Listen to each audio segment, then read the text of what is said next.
আসসালামু আলাইকুম, কেমন আছেন সবাই? আলহামদুলিল্লাহ আমি এখন ভালো আছি, সুস্থ আছি।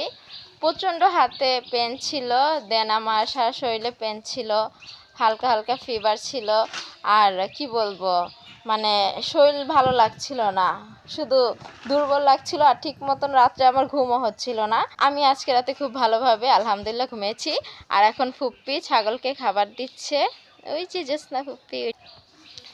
আর এখন নূর যাবে, ওর নাম নূর জোনাকি, তো ও যাবে প্রাইভেট পড়তে। সকাল সকাল ব্লগ স্টার্ট করলাম, দেখা যাক সারাদিন কি হয় আর মানে কি শেয়ার করতে পারি। তো সঙ্গেই থাকুন, দেখতেই থাকুন ব্লগটি। সকাল সকাল মুড়ি, তারপর বিস্কিট আর একটা ঝুড়ি ভাজা ছিল। আর আমি বলেছি আমার খুব মাথা ব্যথা করছে, তার জন্য রং চা খাবো। তো রং চা খেয়ে নাস্তা করে আমি এখন চিন্তা করলাম যে উঠোনটা আমি ঝাড়ু দিই, কারণ আমি উঠোন ঝাড়ু দিতে পারি।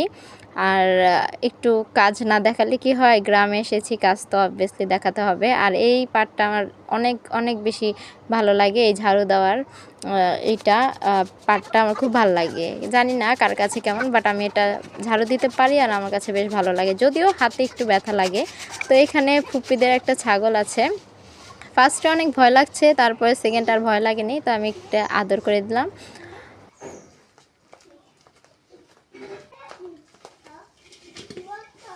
খুব ভয়ে ভয়ে আমি ছাগলটার খাবার দিয়ে দিচ্ছিলাম, কারণ নিচে পড়ে গিয়েছিল। আর একটু ধরে দেখলাম। আমি এই বিষয়গুলোকে খুব এনজয় করি, বিকজ গ্রামে এসেছি, যদি গ্রাম্য পরিবেশ না পাই তাহলে আমি গ্রামে এসে মজা পাই না। ফুপ্পির বাসা মাত্র এক রাত্রের জন্য এসেছিলাম, বাট আমি আজকে 4-5 দিন ধরে এখানেই থাকছি।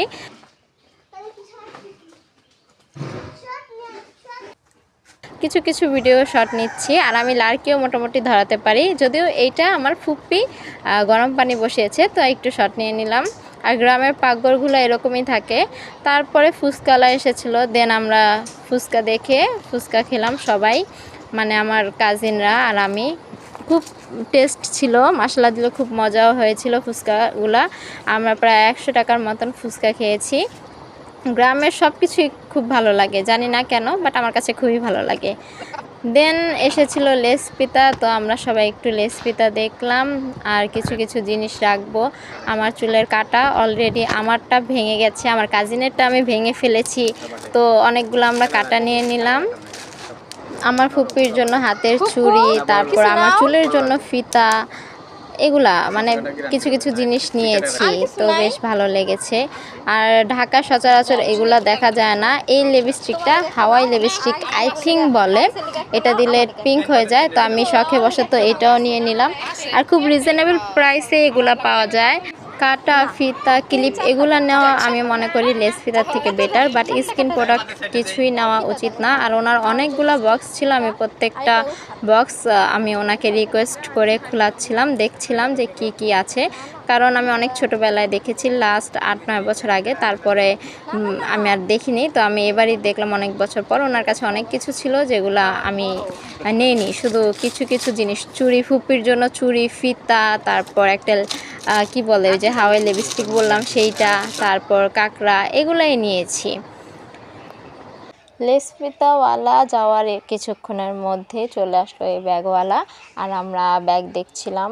এখানে হ্যান্ড ব্যাগ ছিল, তারপর কাপড় চোপড় নেওয়ার মতনও গ্রামে যেই সচরাচর ব্যাগগুলা ইউজ হয় সেগুলো ছিল, পার্স ব্যাগ ছিল।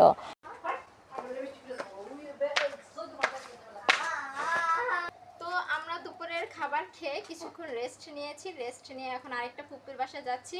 ও জোসনা, মানে ও হলো সবার ছোট, ওর আরেকটা বড় বোন আছে। তো আমরা ওই রোশনা ফুপ্পির বাসায় যাচ্ছি। এটা বাগমারা, মানে ঢাকা নবাবগঞ্জের একটা পয়েন্ট বাগমারা। আমি সেই দিন যে আমি ভিডিও দিয়েছিলাম বাগমারা বলেছিলাম, সেইখানেই ওইখানেই এলো আমার আরেকটা ফুপ্পি শ্বশুরবাড়ি। তো আমরা ওইখানে যাচ্ছি আর ফুপ্পির সাথে দেখা করবো। So I am so excited, অনেক বছর পর। সো আমরা এখন রওনা হচ্ছি।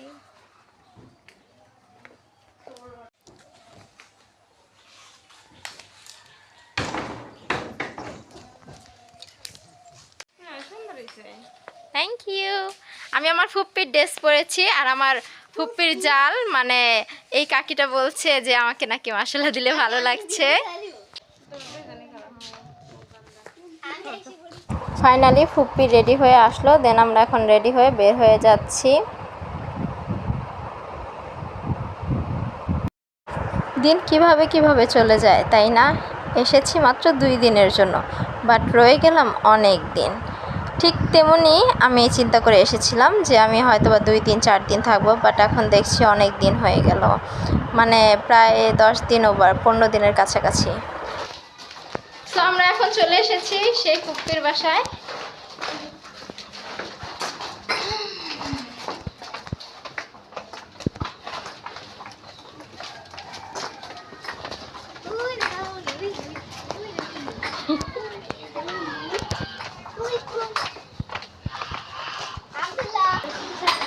কয়েক বছর পরে এই ফুপ্পিটার সাথে দেখা, আমি কল্পনা করিনি উনি দেখতে এই রকম হয়ে যাবে। দেখতে এতটা সুন্দর ছিল, এতটা মানে ভালো লাগতো, এখন ওনাকে দেখে আমি অবাক, কারণ একটা মানুষ এতটা পরিবর্তন হবে সেটা কল্পনার বাহিরে।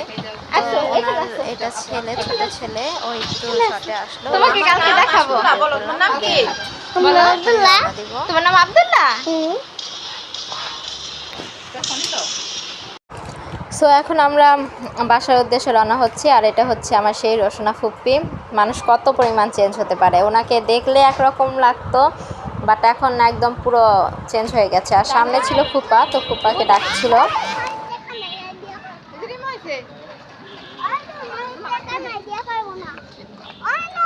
কেমন আছেন? আলহামদুলিল্লাহ, ভালো আছেন?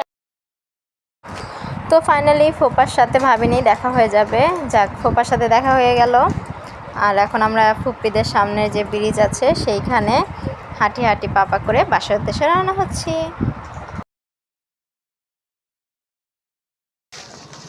সো আমি আমার ব্লগটি এখানেই শেষ করছি, কারণ আর কিছু দেখানোর মতো নেই, আর এখন চলে যাচ্ছি বাসায়।